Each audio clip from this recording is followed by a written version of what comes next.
You are listening to Alex Nanlohi Podcast, to know the Lord and to make Him known.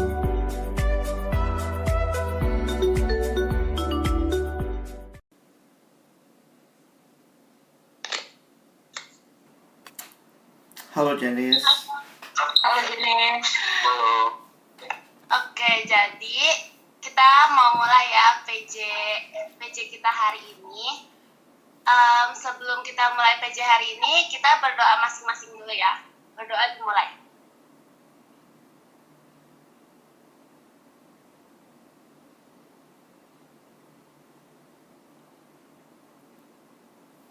Sudah selesai? Oke teman-teman, sebelum kita mulai PJ hari ini, jadi kita mau bacain dulu karena ini PJ-nya online, kita mau bacain beberapa rules supaya PJ ini akhirnya tetap bisa berjalan dengan lancar. Nah, jadi yang pertama, please follow the instruction given by the MC. Jadi ikutin aja instruksi dari MC-nya. Nah, terus selama praise and worship, sayangnya kita harus mute mic kita. Karena kalau misalnya kita nyalain semua mic-nya nanti suara-suaranya bakal overlap. Nah, tapi kita tetap nyanyi masing-masing ya di rumah karena walaupun teman-teman kita di sini nggak bisa dengar suara kita, tapi Tuhan selalu mendengar pujian-pujian kita. Nah, terus saat nanti Bang Alex menyampaikan khotbahnya, kita boleh mute masing-masing dari speaker kita, tapi kalau misalkan nanti Bang Alex nanya, kita boleh banget juga jawab, jadi nanti sesuai dengan kondisinya aja. Nah, terus saat waktunya berdoa, juga berdoa dengan sepenuh hati. Nah, jadi please ikutin PJ ini dari awal sampai akhir, dan mari kita menikmati hadirat Tuhan bersama-sama. Oke. Nah, jadi gimana nih teman-teman kabar dari self quarantine-nya masing-masing? Berjalan baik. Berjalan baik. Kejadian. Oke, jadi pasti setiap dari kita punya makna yang punya cara memaknai self quarantine ini yang berbeda-beda nggak sih? Ada yang pas dengar kita kuliah online, ada yang kayak yeay akhirnya liburan tambahan. Ada yang kayak sekarang udah ngerasa bosen banget gak bisa kemana-mana, di rumah terus. Nah, jadi sekarang aku pengen sharing sedikit nih. Ada yang bilang tugas nambah. Bener sih, makanya banyak yang mengeluh, banyak yang kesenengan akhirnya main-main terus. Nah, tapi aku mau sharing sedikit nih tentang apa yang aku dapetin selama belum 1 minggu self quarantine ini. Nah, jadi aku entah kenapa tiba-tiba tuh langsung tersadar kayak ternyata tuh banyak banget ya hal-hal yang kayak dulu kita anggapnya tuh kayak sepele gitu, kayak hal-hal yang gak penting untuk disyukurin, tapi ternyata pas hal itu hilang dan kita gak bisa dapetin hal itu lagi, ternyata hal itu tuh bener-bener berharga gitu. Kayak misalkan dulu pas kita masih PJ secara langsung gitu, kita kan sering kayak bilang terima kasih Tuhan karena Tuhan telah mengumpulkan kita di tempat ini, udah memberikan kesempatan untuk kita kumpul di tempat ini gitu.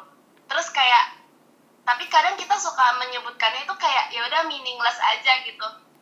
Padahal kalau misalnya sekarang kita nggak bisa ketemu siapa-siapa, kita kayak ngerasanya dulu kalau inget-inget pas kita masih bisa berkumpul sama-sama di PJ itu kayak itu suatu kesempatan yang berharga banget gitu. Terus kayak misalkan dulu kita bisa nyanyi sama-sama sama teman-teman kita, bisa bareng-bareng memuji Tuhan. Terus sekarang rasanya untuk kita merancang suatu PJ ini aja awalnya kita bingung banget gimana caranya kita bisa memuji Tuhan bersama-sama gitu. Nah, kayak banyak banget hal-hal yang sebenarnya dulu tuh bisa kita syukurin banget, tapi gak pernah kita syukurin. Nah, jadi teman-teman, aku mau mengajak selama masa-masa self quarantine ini, ayo kita sama-sama menjalani ini dengan penuh rasa syukur, karena ternyata banyak banget loh hal-hal yang bisa kita syukurin. Misalkan kita masih dikasih Tuhan media untuk PJ seperti ini aja tuh adalah hal yang sangat indah gitu dari Tuhan. Nah, jadi daripada sama self quarantine ini kita mengeluh atau merasa kayak kok self quarantine malah makin berat gitu. Mari kita angkat rasa syukur kita nyanyikan bersyukurlah. Nah, jadi sekarang kita nyanyi masing-masing ya teman-teman.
Sekarang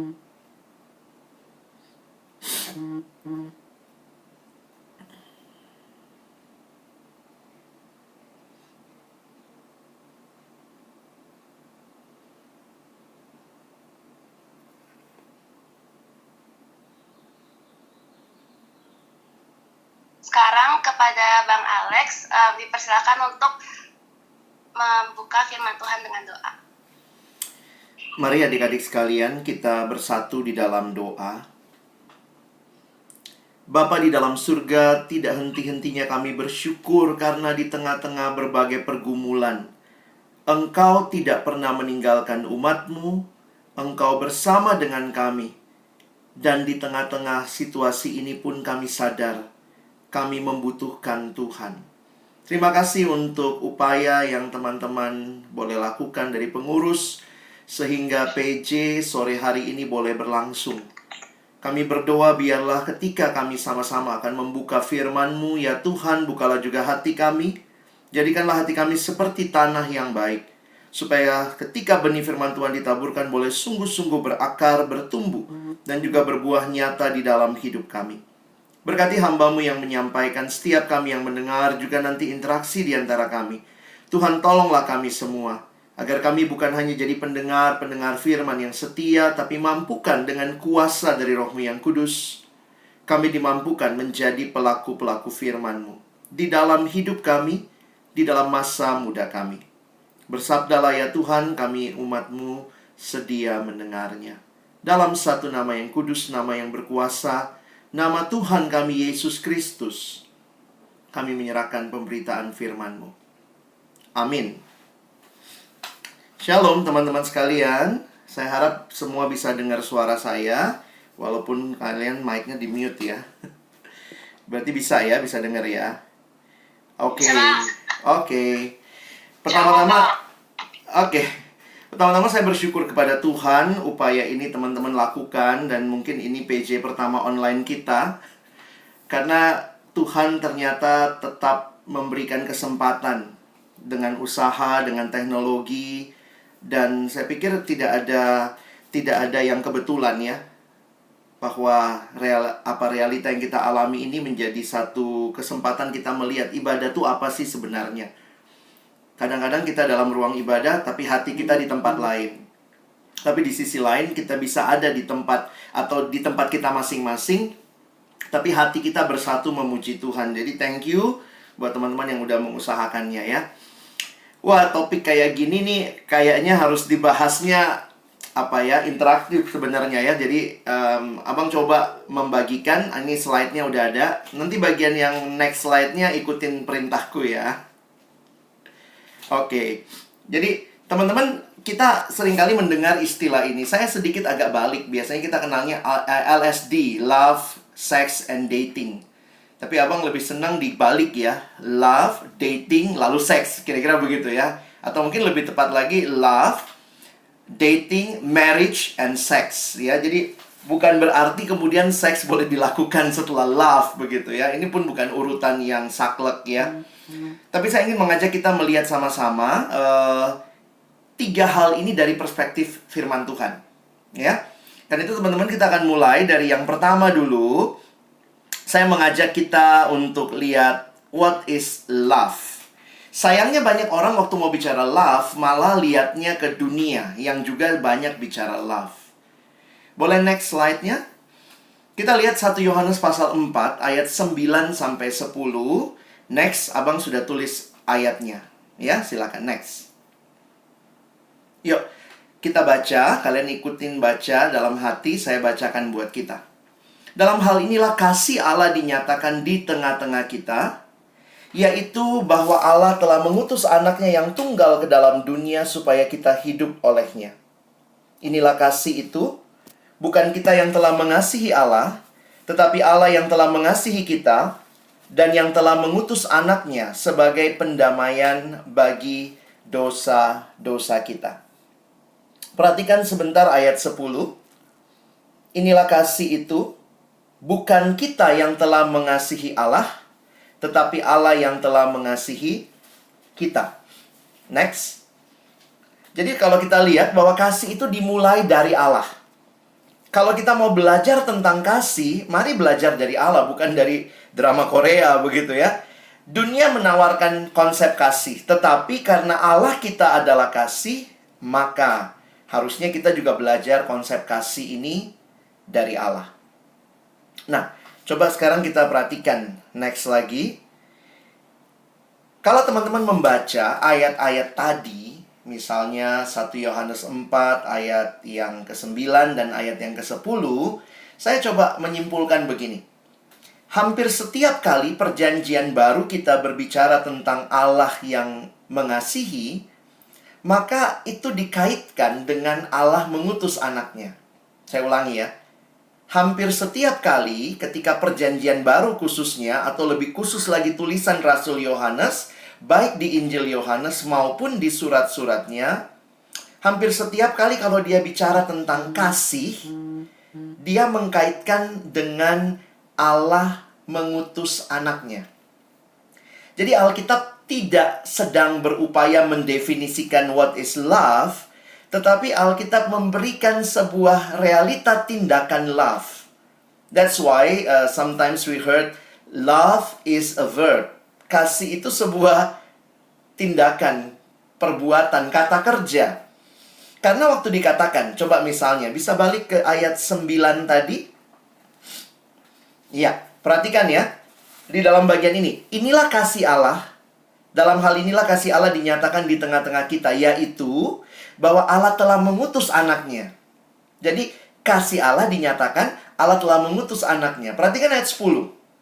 Bukan kita yang telah mengasihi Allah, tapi Allah yang telah mengasihi kita dan yang telah mengutus anaknya. Jadi menarik untuk memperhatikan. Next, kalau kita lihat yang slide tadi ya. Bukti kasih Allah adalah dengan Allah memberikan anaknya. Dan ini menjadi satu bagian yang penting untuk kita perhatikan. If you want to learn about love, then look at God, apa yang Dia lakukan. Dan itulah yang harusnya menolong kita mengerti kasih itu. Nah, sekarang kita lihat next slide. Saya kutip kalimat dari seorang pendeta bernama Billy Graham almarhum. Dia menyimpulkan begini. Allah membuktikan kasih-Nya pada kayu salib ketika Kristus digantung berdarah dan mati. Itulah saatnya Allah berkata kepada dunia, I love you. Jadi teman-teman bisa perhatikan, Allah mengasihi kita dengan menunjukkan apa yang anaknya lakukan di kayu salib bagi kita. Karena itu ada satu kalimat juga yang saya kutip dari John Stott next. Nah, ini bisa jadi like this ya, kalimatnya menarik. If we are looking for a definition of love, we should look not in a dictionary, but at Calvary. Jadi kalau orang bilang love itu kayak apa ya, sarang-sarang begitu ya. Sekarang tanda love-nya kan begini gitu ya. Tapi lihat next. This is not love, but next. This is love. Bagi kekristenan, kasih itu begitu purna, begitu nyata di kayu salib. Karena itu next, apa yang kita lihat? Di kayu salib itu Yesus anak Allah yang tunggal diberikan bagi kita. Nah, perhatikan sebentar, apa tujuannya Allah memberikan anaknya? Next. Teman-teman lihat dua ayat ya. Ayat 9 tadi, supaya kita hidup olehnya. Dan ayat 10, sebagai pendamaian bagi dosa-dosa kita. Jadi inilah satu realita kasih-Nya Allah, kasih yang diberikan untuk kita, demi kita. When God loves us, He gave His only Son to die for us, supaya kita hidup olehnya, dan sebagai pendamaian bagi dosa-dosa kita. Lalu apa bedanya waktu bicara kasih? Karena kasih Allah ini adalah kasih yang aktif, kasih yang benar-benar memberikan yang terbaik untuk yang dikasihi. Kenapa saya agak panjang bahas kasih? Karena ini dasarnya. Dunia menawarkan kasih yang bagaimana? Next, kita lihat sebentar ya. Dunia menawarkan kasih yang seringkali hanya dikaitkan dengan perasaan. Tapi kekristenan bicara kasih yang dikaitkan dengan komitmen. Bukan hanya perasaan, ada perasaan di dalamnya, tapi lebih dalam adalah komitmen. Kasih Allah yang dinyatakan adalah kasih yang memberi kepada kita, bukan kasih yang egois. Dunia menawarkan kasih yang egois. Dan kasih dunia, kasih yang terbatas, yang lebih untuk diri sendiri. Karena itu ada kalimat yang mengatakan begini, mungkin teman-teman pernah dengar juga ya. Saya seringkali pakai dalam khotbah. Saya mengatakan bahwa di dalam survei bahasa-bahasa di dunia, bahasa yang paling gampang menjelaskan kasih itu bahasa Indonesia. Apa itu kasih? Nah, misalnya saya punya sesuatu kasih, ya kasih. Love is giving. Love itu memberi. Love is not taking. Because if love is taking, that is not love, that is rampoking gitu ya. Dan saya pikir ini yang harusnya mendasari kita mengerti bahwa Alkitab bicara kasih yang benar-benar mempedulikan orang yang dikasihi, menjaga orang yang dikasihi, kasih yang melayani orang yang dikasihi. Beda sekali dengan kasih dunia yang hanya mau mengambil, merampas bagi kepentingan atau dirinya sendiri. So, waktu kita bicara love ini, barulah kita masuk next. Waktu bicara berpacaran atau dating, we need to know really how to apply God's love in dating. Atau mungkin abang pakai istilah begini. Hanya orang-orang yang sebenarnya sudah mengerti kasih Allah, bertumbuh dalam kasih Allah, merekalah yang akan lebih bisa menjalani datingnya, pacarannya dengan konsep yang tepat. Karena kalau tidak, yang terjadi ya cuma apa ya? Ya, yang terjadi adalah cuma melihat pacaran sebagai kesempatan untuk doing something, menikmati something, bahkan juga mengambil sesuatu dari orang yang dikasihi. Yang bagi saya itu bukan kasih. Itu eksploitasi. Itu rampok. Begitu ya. Nah, kita lihat next tentang pacaran ya. Remaja dan pemuda mengalami pergumulan dalam relasi, termasuk dalam relasi antara pria dan wanita. Jadi itu wajar. Kalau teman-teman ngalamin gitu ya. Saya punya ponakan dulu waktu dia masih TK. Anak kecil kan ditanya gitu.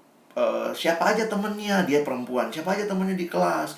Ada si Kevin, ada si Anton, ada si Koko gitu ya, segala macam. Terus kita nanya gitu, pacarmu yang mana?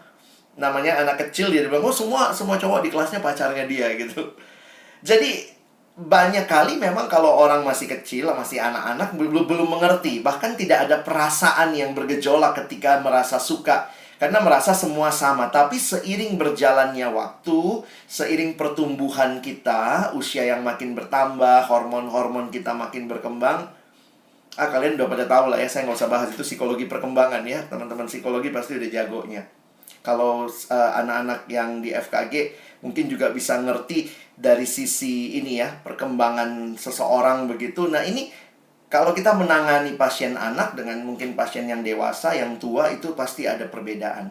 Di dalam pertumbuhan kita, salah satu cirinya adalah kita mulai mengalami pergumulan di dalam relasi pria dan wanita. Next, kita lihat nih. Coba keluarin aja semuanya. Next lagi sampai yang paling bawah. Nih ada beberapa tren kaum muda saat ini. Satu lagi yang paling bawah. Nah, ada yang bilang loh, semua orang pacaran, gak malu dong kalau jomblo terus. Kalau udah gak asik ya putus aja, serius banget sih mikirnya. Atau kolot banget gaya pacarannya, ketinggalan zaman tuh. Atau mulai juga ada yang mendefinisikan pacaran hanya seperti friendzone. Nah ini banyak terjadi juga sekarang. Nah coba lihat next ya. Dan ini membuat orang merasa, wah kalau nggak pacaran kayaknya ini banget gitu ya. Dunia runtuh begitu. Jomblo dikatakan jomblo, nggak laku, nggak gaul gitu ya. Nah next, mengapa demikian? Salah satu faktornya adalah media massa yang sering mencekoki kita dengan berbagai kisah romantis. Lihat aja tuh, Dilan aja berseri-seri begitu ya. Next yang paling bawah. Ada kalimatnya, next lagi nih. Hal ini mengakibatkan kebingungan. Jangan tanya itu film drama Korea apa ya. Abang cuma taruh aja gambarnya. Mengakibatkan kebingungan di kalangan muda, sehingga mereka mengisi masa muda mereka dengan hal-hal yang mengikuti tren semata-mata. Jadi coba lihat definisi yang bervariasi berikut. Next. Pacaran itu yang mana? Apakah pacaran itu punya teman dekat yang tetap? Atau pacaran itu sama dengan TTM? Atau pacaran itu relasi khusus dengan doi yang mengasihi dan dikasihi, tapi nggak perlu mikir panjang sampai pernikahan? Atau pacaran itu suatu langkah penting sebelum pernikahan? Hanya dengan orang yang sudah dipertimbangkan serius untuk menjadi calon istri atau suami, dan isinya adalah adaptasi dan penjajakan terakhir. Nah, mungkin sebagai anak Tuhan kita harusnya milih yang terakhir ya, yang ketiga ya.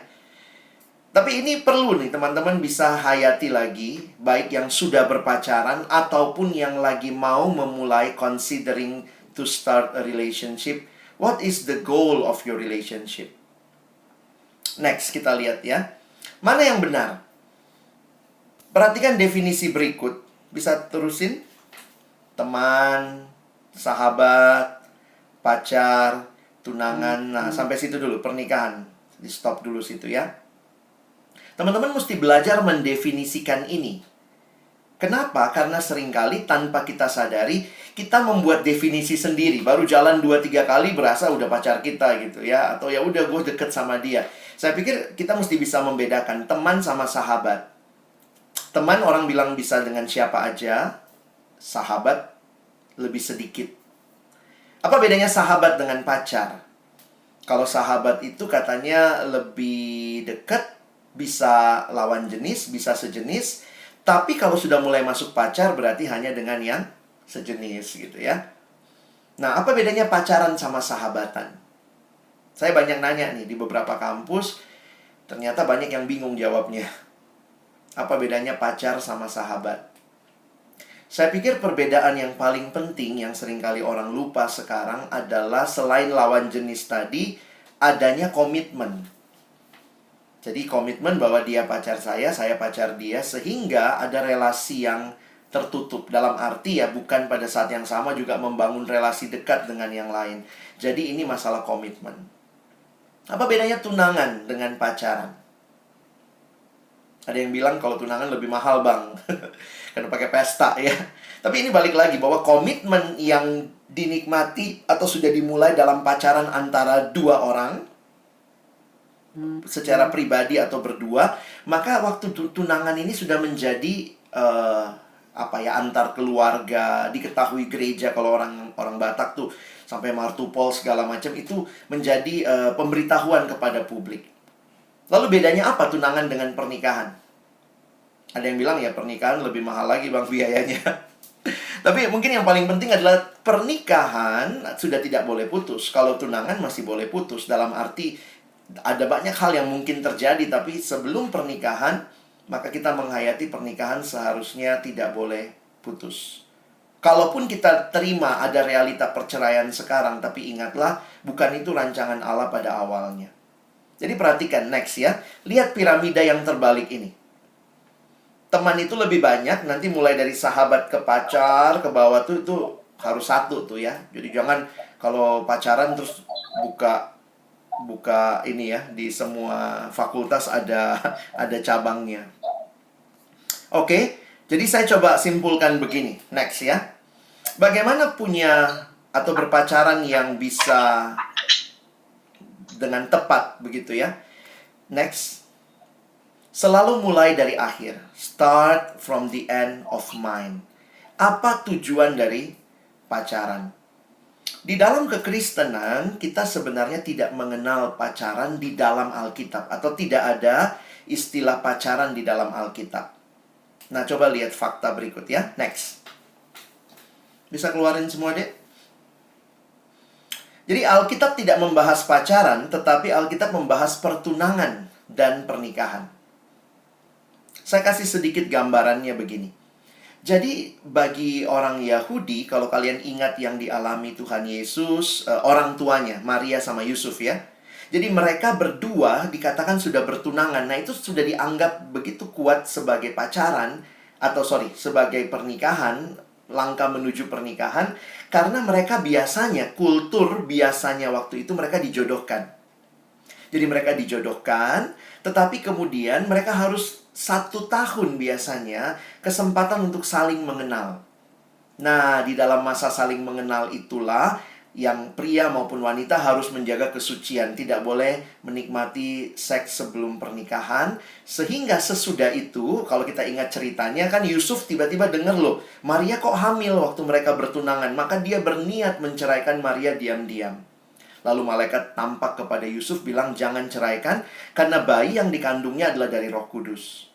Nah, jadi ada satu kebiasaan tradisi di mana ada masa pengenalan. Jadi dalam budaya pada waktu itu, masa pengenalannya adalah setelah dicomblangin atau ditunangkan, lalu mereka mengenal. Nah, kita kan bukan lagi dalam budaya seperti masa orang tua Yesus. Budaya kita sekarang adalah kita pacaran dulu, baru kemudian tunangan lalu menikah, atau langsung menikah begitu ya. Poinnya adalah sebenarnya baik pacaran maupun perjodohan pada waktu itu dengan masa pertunangan, intinya adalah pengenalan. Jadi baik pada masa Yesus pengenalan maupun masa sekarang juga pacaran, kita bicara bahwa masa pacaran adalah masa pengenalan. Jadi makanya walaupun Alkitab tidak bahas pacaran, bagaimana orang Kristen membicarakan pacaran, maka pacaran Kristen yang benar harusnya memiliki tujuan pernikahan. Dan karena pernikahan itu sifatnya kudus, maka pacarannya pun harus kudus. Jadi waktu kita siap memulai pacaran atau sudah berpacaran, pikirin lagi tujuannya apa. Kalau jelas tujuannya pernikahan, maka juga coba evaluasi lagi. Apakah kita benar-benar menjaga pacaran kita dengan konsep kekudusan yang sesungguhnya. Kita lihat beberapa slide lagi. Next, tentang pacaran sebelum saya pindah ke terakhir seks ya. Boleh keluarin semua aja deh. Jadi yang bukan tujuan pacaran, yang bukan dulu kita mulai ya, bukan sarana pemuasan hawa nafsu. Bukan sekedar memberi motivasi belajar atau bekerja. Saya pernah pimpin retret anak SMP, lalu dia nanya gini, Kak Alex, boleh nggak kita pacaran? Ini yang nanya laki-laki cowok kelas 1 SMP. Waktu itu saya sampai mandangin dia, gile celana lu aja nggak sampai bawah gitu ya anak SMP. Tapi saya tanya akhirnya sama dia, apa sih tujuanmu pacaran? Ya dong Kak, kalau kita pacaran kan menambah semangat belajar. Loh, berarti kamu cuman pacaran demi menambah semangat belajar. Makanya ini pacaran yang sangat egois. Kalau kalian jadi orang tua, mau nggak? Om, tante, pinjem anaknya dong, saya pacarin supaya semangat belajar saya nambah. Saya pikir bukan demikian. Harusnya pacaran itu adalah, kalaupun terjadi semangat belajar bertambah, itu bukan tujuan, tapi akibat. Karena mungkin kita dengan jelas berpikir dia sahabat kita, dia orang yang kita doakan, kita jaga kekudusan. Sehingga saya bilang sama anak itu, kalau sekedar nambah semangat belajar mah mendingan minum Cerebrofit gitu ya. Cerebrofit bukannya pacaran jadi solusinya. Ada lagi yang jawab, ya kalau kita misalnya pacaran, kan itu bisa nolong kita kalau mau ke mall, jalan gitu ya. Kita nggak kesepian. Nah perhatikan tuh, abang tulis bukan sekedar untuk mengisi kesepian. Saya bilang sama dia, kalau cuma mengisi kesepian, bukan pacaran solusinya, pelihara anjing gitu ya. Jadi apa ya, jangan, banyak juga sekarang orang pacaran jadi anjingnya pacarnya aja gitu ya. Sorry. Maksudnya ini kalimat-kalimat yang membuat kita sadar bahwa bukan itu kok tujuan pacaran. Dan juga bukan untuk free love, free sex. Maka, next, tujuan pacaran adalah, keluarin semua aja deh ya, masa untuk saling mengenal sehingga dapat menyesuaikan diri satu sama lain sebelum pernikahan. Apa yang disesuaikan? Tentu kerohanian, dalam arti lihat pertumbuhan rohaninya seperti apa, karakternya seperti apa, bukan penyesuaian fisik. Karena itu, saya pikir dalam berpacaran teman-teman harus terapkan batas-batas keintiman.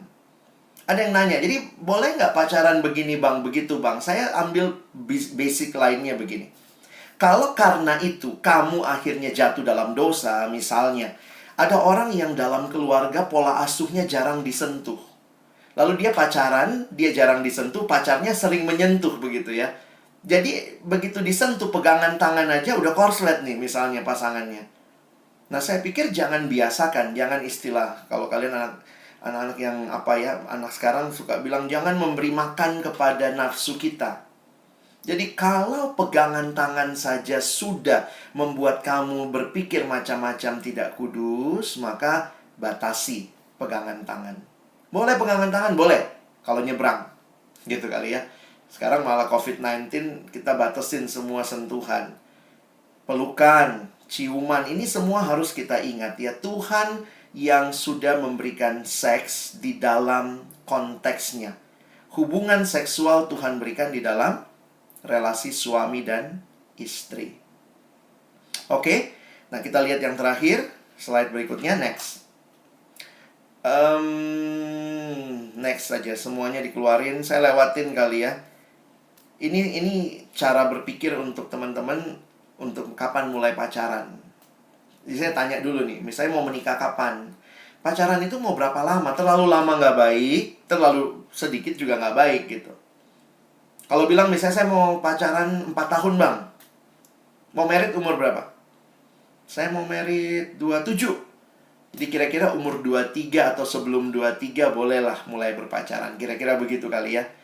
Karena itu saya jujur secara pribadi, kalau ke anak SMA saya bilang jangan pacaran dulu. SMA mah kesempatan untuk bersahabat, mengenal gitu ya. Karena kalau tidak, kamu pacaran 17 tahun SMA, terus mau meritnya umur 27, itu 10 tahun jaraknya. Nah 10 tahun pacaran, udah deket secara fisik tapi belum boleh ngapa-ngapain, itu godaannya besar. Jadi hati-hati, coba berpikir dengan logis. Lalu tanyakan juga, sudah siapkah saya jadi penolong? Atau ini cuma kebutuhan? Atau ini adalah sudah kebutuhan atau keinginan semata-mata? Next. Keluarin semuanya juga ya. Jadi ini ada beberapa prinsip. Jangan menjadi pasangan yang tidak seimbang. Maka carilah anak Tuhan, sama-sama orang Kristen yang bertumbuh. Jadi buat saya bukan cuma Kristennya, tapi dia Kristen yang bertumbuh atau tidak. Lalu ingat, kalimat 1 Korintus 10 ayat ini mengatakan, jika engkau makan, atau jika engkau minum, atau jika engkau melakukan sesuatu yang lain. Bayangkan teman-teman, makan aja, minum aja, harus dilakukanlah semuanya itu untuk kemuliaan Allah. Dan jika engkau melakukan sesuatu yang lain. Jadi bagi saya termasuk pacaran, harus jelas tujuannya. Oke? Nah, kita lihat lagi 2 slide lagi. Ya, terusin, keluarin semua.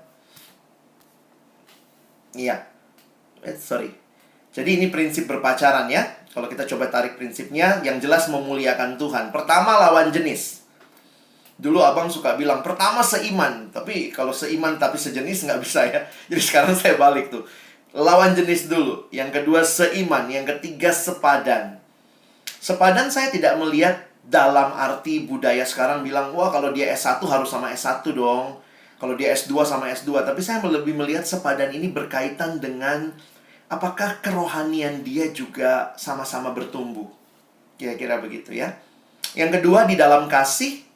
Dan yang ketiga di dalam kekudusan. Nah sekarang kita lihat yang terakhir tentang seks. Love sudah, dating sudah, dan seks. Saya langsung ambil prinsipnya saja. Teman-teman bisa lihat. Nanti bisa baca di Kejadian pasal 2. Prinsip penting, Allah lah yang menciptakan manusia laki-laki dan perempuan. Menjadi penolong yang sepadan. Dan yang kedua, karena seks itu kan artinya jenis kelamin. Jadi kalau ditanya, siapa yang menciptakan laki-laki dan perempuan? Ya Allah. Nah, tapi yang kedua yang teman-teman mesti hayati. Allah memberikan hubungan seks hanya di dalam relasi suami dan istri. Saya lupa persisnya beberapa tahun yang lalu ada seminar tentang LDS ini ya. Love, Dating, and Sex. Dan saya menjadi pembicara dengan satu alumni psikologi dan dia memberikan data secara psikologis dari buku-buku psikologis apa itu seks yang dewasa. Dan menarik sekali, kalimatnya begini, seks yang dewasa itu sebenarnya mirip sekali dengan konsepnya Alkitab, yaitu seks yang dinikmati di dalam komitmen suami dan istri.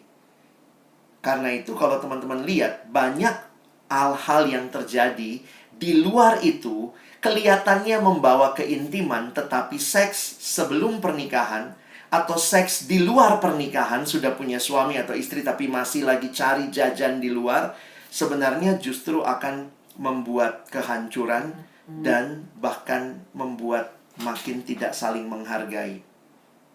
Jadi, kecenderungannya ketika seks dinikmati di luar pernikahan, di luar komitmen, karena komitmen kasih itu saling memberi. Bayangkan kalau bukan dalam komitmen kasih Kristiani, seks dilakukan itu saling mengambil, maka itu akan cenderung merusak. Jadi ini adalah prinsip-prinsip firman Tuhan yang bisa teman-teman pikirkan, teman-teman gumulkan, baik untuk yang sedang akan memulai pacaran, ataupun teman-teman yang sudah berpacaran. Oke, dari saya itu dulu. Silakan jika mungkin ada pertanyaan atau apa yang teman-teman rencanakan, silakan dari pengurus.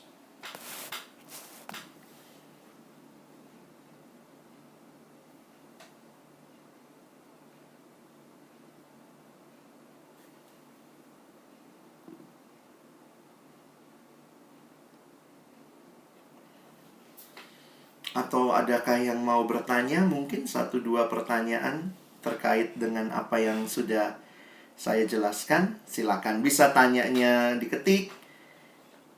Grace mau nanya, silakan.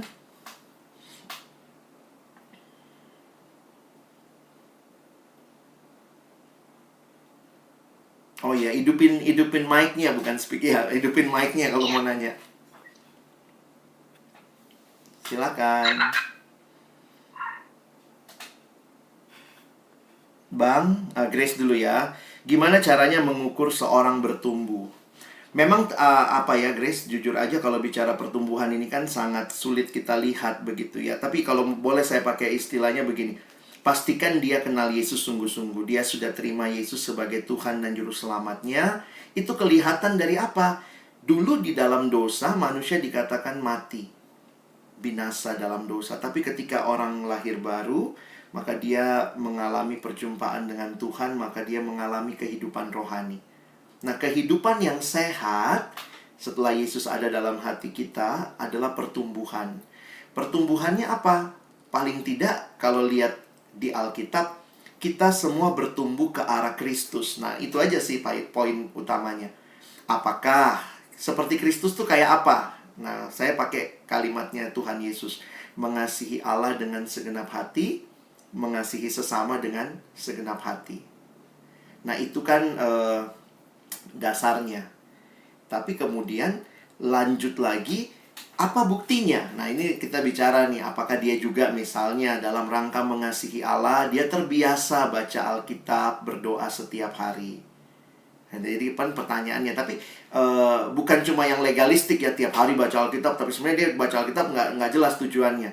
Tapi orang yang bertumbuh, dia nyatakan kasihnya kepada Tuhan dengan membaca firman Tuhan. Terus misalnya, dia bertumbuh nggak dalam relasi dengan sesama. Kamu juga mesti lihat tuh. Apakah dia bagaimana kepada orang tuanya? Dia hormati nggak orang tuanya? Kalau kamu akan menikah dengan dia, ingat orang tuamu akan jadi orang tua dia. Nah, cara dia memperlakukan orang tuanya sendiri akan menunjukkan buat kita gitu. Nah, tapi apakah ada yang sempurna banget, Bang? Enggak, belum ada sih yang sempurna. Karena itu perhatikan, dia terus mau bertumbuh nggak? Misalnya kalau dia nggak saat teduh, nggak baca Alkitab, nggak ke gereja, dia nyesel nggak? Atau dia cuman, udahlah, nggak. Nah, kalau kayak gitu kita bisa omongin. Yuk kita bertumbuh sama-sama, punya jam doa bersama sebagai pasangan. Jadi gitu ya. Eugenia Marda. Kak Alex, aku temennya Naya, kakaknya Adrian. Oh ya, aku mau nanya, ada jarak umur yang ideal untuk mencari pasangan? Kalau ditanya umur yang ideal, sebenarnya di dalam Alkitab tidak ada petunjuk khusus peraturannya gitu ya. Tetapi biasanya secara psikologis orang mengatakan sebaiknya yang pria lebih tua, karena mempertimbangkan bahwa efek psikologis pria akan lebih dahulu, pria biasanya lebih lambat pubernya, wanita lebih duluan. Nah, itu berkaitan dengan masa menopause nanti. Nanti ketika wanitanya sudah mulai menopause. Tapi bagi saya begini loh, saya ketemu beberapa pasangan yang wanitanya lebih tua, bahkan 10 tahun dari sang pria. Tapi saya melihat lagi, makanya menarik adalah pertumbuhan mereka akan menolong melihat. Jadi kan orang bilang gini, nanti istrinya udah nggak bisa ngapa-ngapain, suaminya baru mulai puber kedua. Seolah-olah kayaknya kalau orang puber kedua dia boleh melakukan apa saja, kalau istrinya sudah menopause ya udah dia bisa main sama siapa aja. Saya ngelihat justru ketika kerohanian menjadi dasar yang utama, maka perbedaan umur itu bisa dibicarakan. Nah, cuma buat teman-teman yang misalnya perempuannya lebih tua, apalagi kalau lebih dari 5 tahun, saya pikir cari counseling dari banyak tempat, supaya kalau masih beda setahun, 2 tahun, atau beda bulan aja, wanitanya lebih tua berapa bulan, kayaknya nggak terlalu ini ya. Nah, tapi lihat prinsipnya kali ya, Eugenia ya. Dari Jason, permisi bang, izin bertanya bang, ini masih belum mengerti mengenai seks sebagai procreation, serta pandangan Kristen mengenai alat kontrasepsi dalam pernikahan. Thank you bang. Wow. Nah, ini memang menarik untuk didiskusikan. Saya pikir kita butuh sesi lain. Nah, kalian dalam dunia kedokteran ya akan mengerti bahwa ada masalah pembatasan kelahiran. Jadi, di dalam diskusi dengan beberapa teman yang mendalami isu-isu seperti ini, maka mereka mengatakan kontrasepsi menjadi pilihan di dalam membatasi kelahiran. Ini yang pertama. Yang kedua, menunda untuk memiliki anak. Kenapa? Jadi, poinnya adalah begini. Ketika misalnya kedua suami istri coba pertama misalnya menunda kelahiran. Ini kalau yang sudah menikah biasanya yang terjadi adalah menunda kelahiran. Nah, itu karena misalnya merasa belum siap secara ekonomi, kalau mungkin sedang belajar. Jadi itu dalam kekristenan beberapa hal seperti itu dimaklumkan. Nah, tapi memang diskusinya bisa panjang ya. Tapi poin saya adalah terima dulu bahwa ada situasi-situasi yang membuat akhirnya kontrasepsi itu diterima. Tapi yang kedua adalah juga yang sedihnya adalah banyak kontrasepsi dipakai untuk hal-hal di luar pernikahan. Misalnya seks yang aman gitu ya. Yang penting you can have sex but safe sex gitu. Nah, saya melihat itu penggunaan kontrasepsi yang salah menurut saya. Jadi tentu dalam realita dunia yang tidak seperti dulu. Dulu kan Tuhan berkata kuasai dunia, penuhi dunia, karena memang masih kosong dunianya. Sekarang ketika kita melihat ledakan penduduk, maka para teolog Kristen meresponi dengan mengizinkan kontrasepsi juga untuk membatasi kelahiran. Sudah punya anak 3, ini gimana nih? Ya udah pakai kontrasepsi untuk membatasi kelahiran. Jadi itu diterima di dalam kekristenan ya. Tapi bukan untuk kayak apa ya, menunda kelahiran. Nah, ini agak beda juga. Misalnya menunda kelahiran, misalnya belum siap karena ekonomi atau karena studi, dengan yang namanya tidak mau punya anak. Nah, saya pikir itu yang nanti kalau tidak mau punya anak, ini kaitannya dengan yang tadi Jason tanya soal seks sebagai procreation. Bang Alex, saya mau nanya dari Joan Daniel, kalau pacaran dengan yang agama Katolik sebenarnya boleh nggak sih? Saya akhirnya melihatnya gini, jangan lihat bungkusnya saja, dia Katolik, dia karismatik, dia Protestan. Tapi sebenarnya pertanyaan mendasar, dia orang Kristen yang terima Yesus kah? Dan yang bertumbuh atau tidak? Saya kenal beberapa teman Katolik yang meyakini Yesus sebagai Tuhan dan Juru Selamat begitu. Jadi bagi saya lihat iya ya, nggak masalah juga gitu.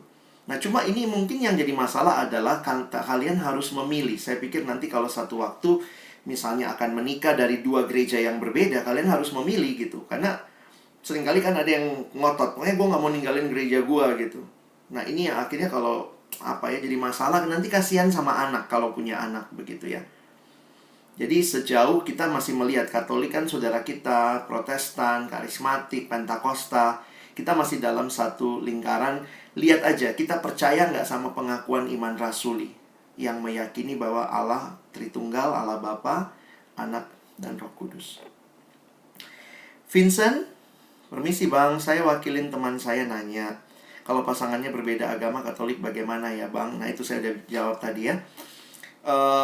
Pastikan dia bertumbuh atau tidak, dia kenal Yesus sungguh-sungguh atau tidak. Nah sebaliknya, bahkan di gereja kita, kalau ternyata orang yang nggak bertumbuh, nggak kenal Yesus, jadi bukan masalah dia Katolik atau dia Protestan atau dia apa gitu ya, kita perlu cari lebih dalam. Ada pertanyaan titipan dari Ais. Kalau dulu pas mau mulai pacaran gak mikir mau berapa lama pacaran, mau nikah kapan, tapi pas pacaran tetap bertumbuh dan lawan jenis seiman sepadan, itu gimana? Ya bagus dong. Jadi poin saya gini loh. Nah ini abang suka dapat pertanyaan gini ya. Bang, ini kan sudah didoakan. Jadi berarti saya gak boleh putus dong sama dia loh. Kalimatnya maksud saya begini loh. Kalaupun sudah didoakan di awal, sepanjang masih berpacaran, teruslah mengevaluasi. Sebenarnya kita lanjut terus nggak, makin serius atau tidak. Karena saya ketemu juga beberapa pasangan yang jelas-jelas tuh pacarnya KDRT. Dia cerita sama saya, Bang, gue sama pacar gue ditendang saya. Lah, ditendang dari mana? Dari motor katanya, sampai jatuh. Ceweknya nih ditendang sama cowoknya. Terus saya bilang, loh kenapa kamu mau terusin? Terus dia bilang, wah kan waktu mulai dulu dengan doa. Waduh, berarti ini jawaban Tuhan. Saya bilang, ya jangan sampai kamu melegitimasi jawaban Tuhan, padahal waktu kamu melewati proses berpacarannya ini udah nggak benar. Hati-hati tuh. Jadi teman-teman, mari terus untuk coba lihat nih. Termasuk juga masalah kekudusan. Kalau ternyata setelah ngerti ini, oh berarti nggak boleh ya, macam-macam. Tapi kami udah pernah ngapa-ngapain. Nah, tanya lagi nih, mau diterusin apa tidak? Kalau mau diterusin, gimana caranya menjaga supaya nggak jatuh ke dalam dosa? Saya pikir sih sebaiknya teman-teman punya abang atau kakak rohani kali ya, yang juga bisa menolong kita waktu kita berpacaran. Jadi ada accountability. Jadi abang kakak yang mungkin bisa nanyain, gimana kamu? Ada kejatuhan nggak? Ada hal-hal yang kalian langgarkah dalam pacaran? Ada titipan dari Vale.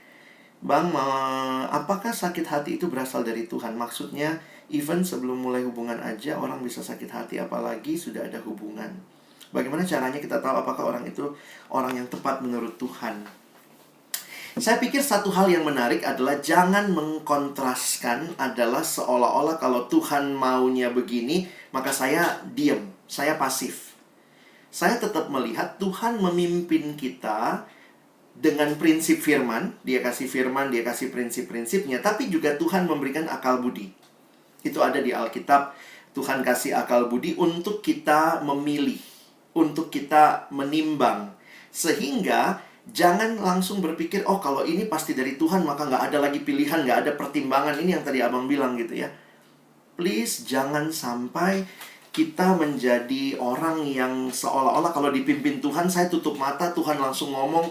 Tapi saya melihat Tuhan memimpin melalui cara-cara yang kreatif. Karena itu ada kalimat dalam kitab Amsal, rancangan terlaksana kalau banyak pertimbangan. Nah makanya tadi abang bilang kalau pas lagi pacaran, minta pertimbangan dari orang-orang yang kenal kamu, kenal pacarmu. Menurut lu, gue gimana nih? Pacarannya gue sehat nggak? Iya lu nggak sehat, lu pacar lu masa bisa maki-maki lu di depan orang begitu gitu ya. Jadi nah ini aku pikir bagaimana caranya tahu dia orang yang tepat? Ya, kita mesti lewatin proses. Nah, jujur aja ya, kadang-kadang, maaf nih, saya ngomong apa adanya. Ada orang yang bilang gini, Bang, saya maunya tahu dulu, pasti dia dari Tuhan, baru kemudian saya jalanin pacaran. Untuk beberapa kasus, mungkin kamu pacaran dulu. Putuskan aja, pacaran dulu, dalam masa pengenalan, itulah baru ketahuan, tepat atau tidak. Jadi jangan dibalik ya. Kadang-kadang kita maunya Tuhan tunjukin dulu tepat. Kalau udah tepat maka udah deh sama dia terus, saya nggak bakal putus. Kadang-kadang saya pikir selama masih pacaran itu kesempatan terus evaluasi di setiap tahap. Gitu kali ya. Nah, sakit hati berasal dari Tuhan. Saya pikir bukan berasal dari Tuhan sih ya. Tapi sakit hati itu mungkin adalah karena kita punya ekspektasi dan tidak sesuai dengan ekspektasi kita. Tapi Tuhan serius juga dalam Alkitab, karena dia berkata Tuhan dekat dengan orang-orang yang sakit hati. Maksudnya Tuhan tahu dan Tuhan peduli. Jadi karena itu sebenarnya yang paling penting waktu kita jalanin relasi kita dengan pasangan kita pun relasi dengan Tuhan kali ya. Ocep ya. Josephine Priscilia. Bang, sampai di batas mana kita bisa terbuka dengan pacar? Misalnya dalam hal private seperti dosa. Kamu harus jelas-jelas banget kenal pacarmu kayak apa. Saya harus katakan begini ya. Ini bukan excuse, tapi ini prinsip yang saya pikir abang bisa sampaikan kepada teman-teman. Di dalam berpacaran, dalam relasi, pertanyaan dasarnya, apakah semua hal kita harus ceritakan ke pasangan kita? Nah, itu pertama. Yang kedua, kalaupun kita berprinsip harus ceritakan semua hal pada pasangan kita, kapan kita mulai cerita? Dan dalam konteks apa? Nah, ini jujur aja saya harus katakan, ini sangat membutuhkan hikmat dari Tuhan. Karena jangan sampai perkataan yang benar tapi disampaikan pada waktu yang tidak tepat, itu bisa menjadi hal yang tidak baik. Jadi karena itu mungkin ya, saya selalu melihat sebaiknya ada orang yang membimbing kita. Yang berpacaran ada yang bimbing deh. Kayaknya gitu ya teman-teman ya. Supaya orang-orang itu mungkin bisa jadi penengah yang kasih tahu juga. Bahwa misalnya ada teman waktu itu datang sama saya, "Bang, ngomong dong sama pacarku." "Kenapa?" "Gue punya masa lalu, gue pornografi banget bang." Ini cowok. Nah, pacarnya tuh suka gelendotan gitu. Jadi maksudnya dia bilang, "Bang, abang kan kenal pacarku, tolong bilang sama dia, aku malu juga cerita pergumulan pornografiku." Jadi akhirnya dia minta saya ngomong ke perempuannya untuk membatasi sentuhan fisik misalnya. Jadi belum tentu semua harus diceritakan langsung pada waktu itu, tapi cari waktu yang tepat. Yoga, "Bang, aku mau tanya terkait peran laki-laki sebagai pemimpin dalam keluarga.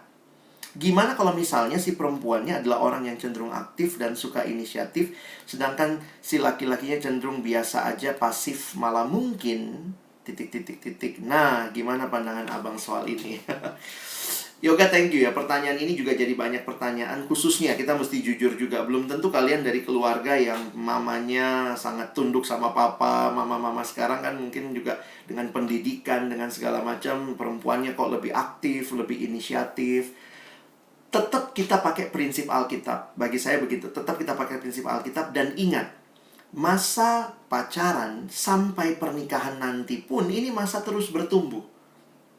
Saya langsung kasih contoh aja. Abang dengar satu masukan dari seorang kakak rohani, yang dia kakak ini, tahulah kakak-kakak PO ya. Di PO kan gitu, ceweknya yang gulung kabel gitu ya, cowoknya selfie-selfie. Kadang-kadang gitu ya sekarang, cowok sekarang gitu ya. Nah, jadi dia cerita nih, "Gimana ya bang?" Dia cerita gitu kan, kakak ini dia cerita, "Saya setelah dari pacaran sampai menikah, memang terus bergumul untuk memberikan kesempatan suaminya memimpin." Jadi ini menarik nih. Dia berusaha sebagai perempuan menahan diri, beri suaminya kesempatan memimpin. Dan suaminya pun nampaknya makin mengerti. Banyak hal, kesempatan-kesempatan itu suaminya yang sekarang mengambil alih kepemimpinan. Karena memang pada dasarnya dia tipe pria yang cukup pasif. Jadi poin saya begini. Kalau kalian sudah siap menjalani relasi dengan orang yang dasarnya, misalnya dia perempuan yang aktif, inisiatif, maka itu mungkin akan susah diubah, tapi dia bisa menahan diri. Kalau dia terus bertumbuh dalam Tuhan sebagai perempuan yang mencoba memberi kesempatan suaminya memimpin. Demikian juga suaminya. Karena apa ya, kalau udah tipe dasarnya dari dulu dia begitu, akan susah tuh diubah. Tapi seiring berjalannya waktu, saya pikir pertumbuhan akan menolong masing-masing menahan diri dan memberi kesempatan kepada pasangannya untuk berkembang.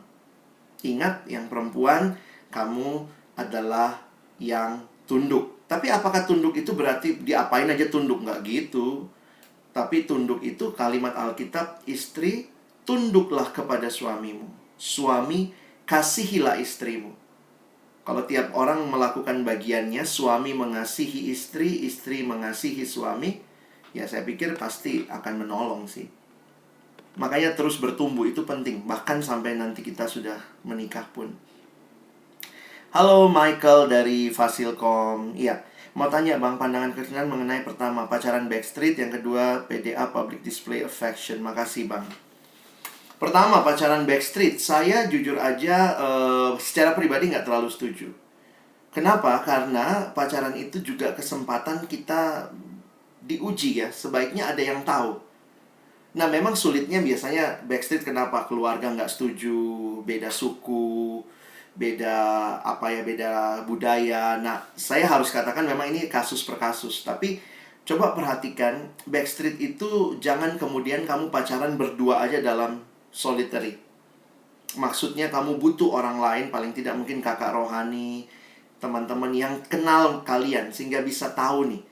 Backstreet itu lihat dulu penyebabnya apa. Dan kalaupun misalnya ada yang dulu datang sama saya, orang tuanya nggak setuju nih, mereka backstreet, tapi saya bilang perlu ada kakak rohanimu yang tahu.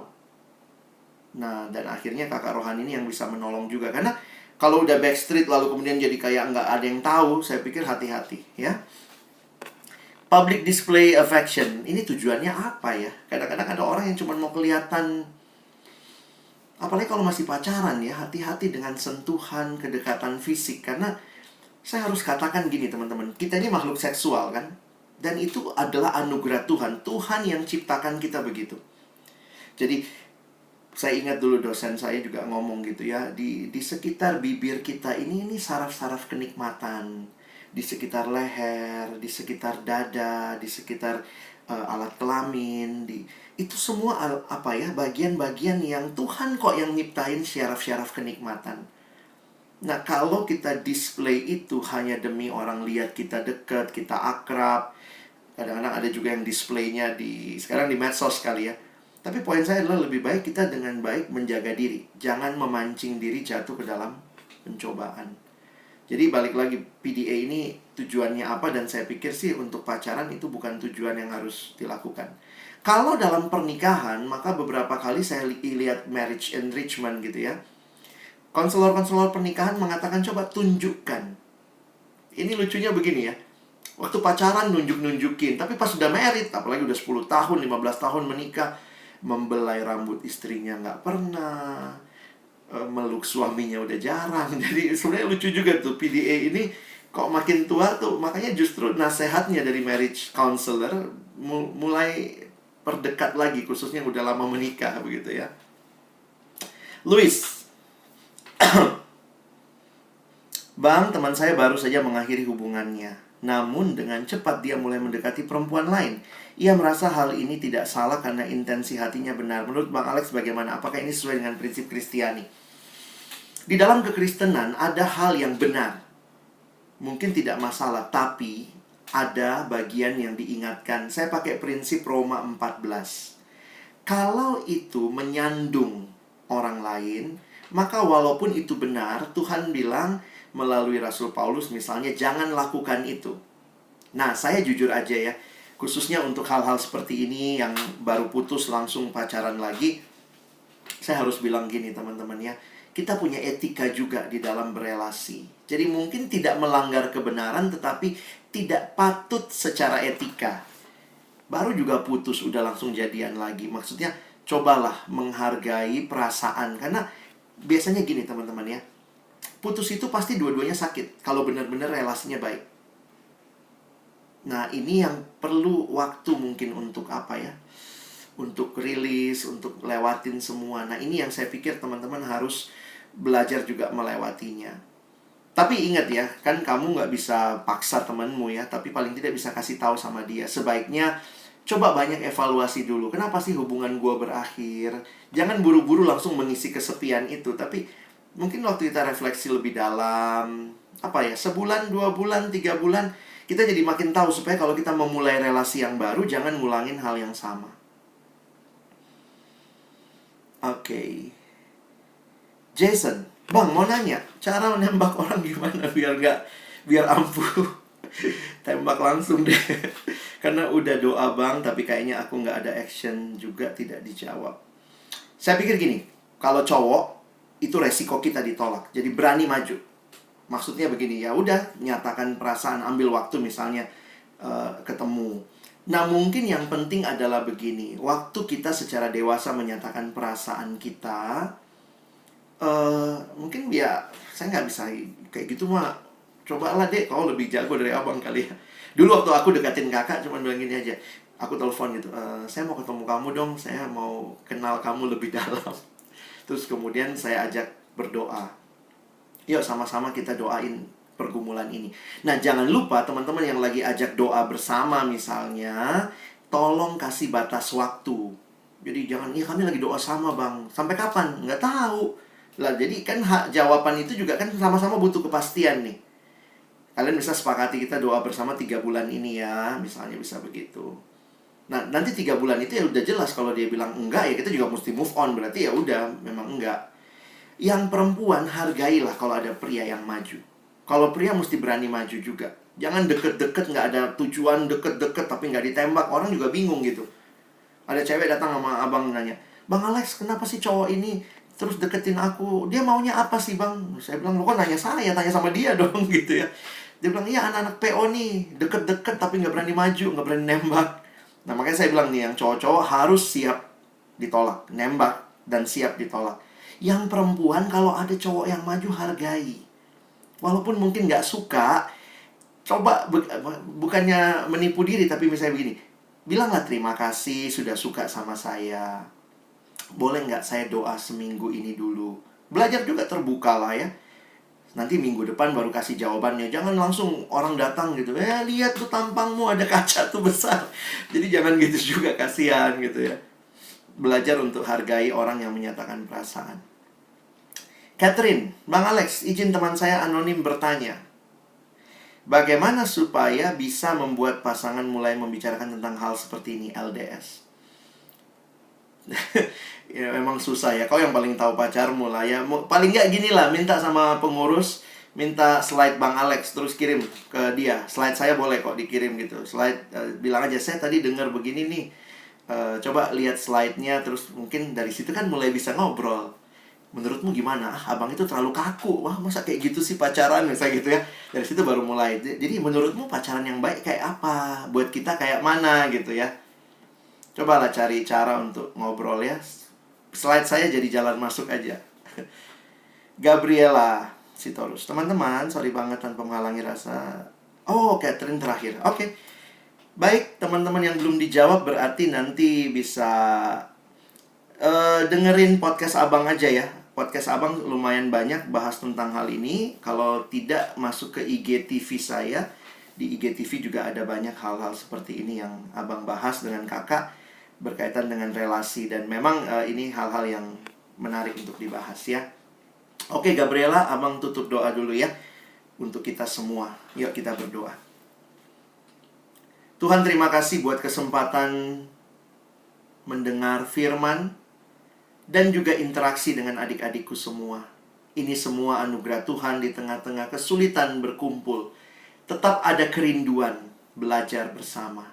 Setiap pertanyaan menyatakan kerinduan kami mau menjalin relasi dengan baik. Tuhan, tolonglah kami dalam anugerah-Mu, kami bisa melewati tahapan ini, berpacaran, berelasi di dalam takut akan Tuhan, di dalam kebenaran dan kekudusan. Sekali lagi terima kasih. Untuk pertanyaan yang belum terjawab, biarlah teman-teman boleh terus merindukan juga, belajar dan mencari jawaban di dalamnya. Tuhan dimuliakan. Terima kasih Tuhan. Berkati setiap kami. Dalam nama Yesus kami bersyukur. Amin. Makasih. Makasih Bang. Sama-sama Dek. Makasih Bang. Thank you. Makasih Bang Alex. Iya Dek. Nah teman-teman, sekarang untuk menutup PJ kita hari ini, kita mau menyanyikan satu lagu lagi. Jadi setelah mendengarkan firman dari Bang Alex ini, mari kita sama-sama terus membawa hal ini menjadi pergumulan kita, karena hanya dengan mendekatkan diri ke Tuhan, kita akhirnya bisa menemukan jawaban dari semua hal yang kita tanyakan tadi. Sekarang kita mau menyanyikan satu lagu, yaitu Bagaikan Bejana. Aku mau seperti Yesus.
Teman-teman, PJ hari ini udah selesai.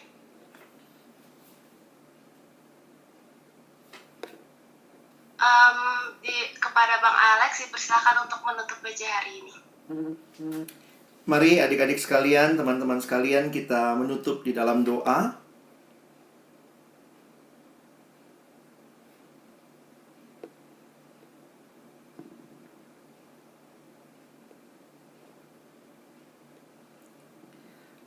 Mari kita berdoa. Bapa di dalam surga, terima kasih banyak untuk kesempatan kami belajar bersama melalui online. Kami terus berdoa biarlah di dalam masa-masa ini kami tidak berhenti bertumbuh dan terus berserah kepadamu. Terima kasih hamba menyerahkan adik-adikku di dalam masa-masa mereka di rumah menjadi masa yang produktif. Boleh belajar terus mengenal Tuhan, belajar hidup dalam kekudusan, belajar mengatur waktu, self-disiplin dengan baik. Berkati bangsa kami juga di tengah-tengah wabah corona ini Tuhan. Kasih-Mu nyata, pemulihan terjadi. Kami berdoa di dalam nama Tuhan Yesus. Kami menutup persekutuan kami. Amin. Oke, teman-teman dipersilakan buat saat teduh.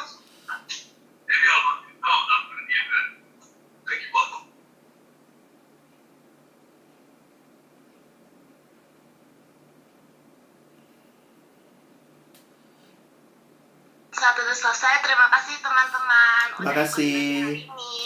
Terima kasih Bang Alex. Thank you, Dek. Selamat hari Kamis. Tuhan berkati semua ya. Selamat hari Kamis. Terima kasih. Ikut lagi minggu depan ya semuanya. Oke. Bye, teman-teman. Lagi minggu depan ya guys. Teman. Selamat hari Kamis. Selamat hari Kamis semua. Selamat hari Kamis. Selamat hari Kamis. See you right.